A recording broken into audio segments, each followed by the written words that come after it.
বলরামপুরে ভয়াবহ পথ দুর্ঘটনায় ৯ জনের মৃত্যু। শুক্রবার সকাল ৬:৩০ নাগাদ বলরামপুর পুরুলিয়া ১৮ নম্বর জাতীয় সড়কের উপর নামসল এলাকায় লরির সাথে বোলেরো গাড়ির সংঘর্ষে ভয়াবহ পথ দুর্ঘটনাটি ঘটে।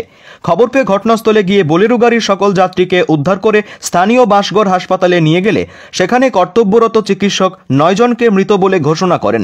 স্থানীয় লোকজনের কাছ থেকে জানা গেছে, বোলেরো গাড়িটি পুরুলিয়া দিক থেকে আসছিল। ঠিক তখনই বলরামপুর নামসল প্রাইমারি স্কুলের পাশে ঘটনাটি ঘটে।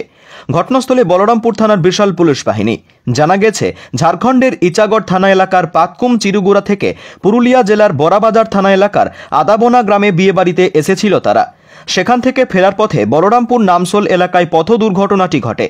ঘটনায় মৃতদের নাম জানা গেছে বৃহস্পতি মাহাতো, গুরুপদ মাহাতো, শশাঙ্কর মাহাতো, বিজয় মাহাতো, অজয় মাহাতো, কৃষ্ণা মাহাতো, স্বপন মাহাতো। এদের 7 জনের বাড়ি ঝাড়খণ্ডের নিমডি থানা এলাকার তিলাইটাঁড় গ্রামে এবং চন্দ্রমোহন মাহাতো বাড়ি নিমডি থানা এলাকার রঘুনাথপুর গ্রামে ও চিত্তরঞ্জন মাহাতো বাড়ি নিমডি থানা এলাকার মুরু গ্রামে।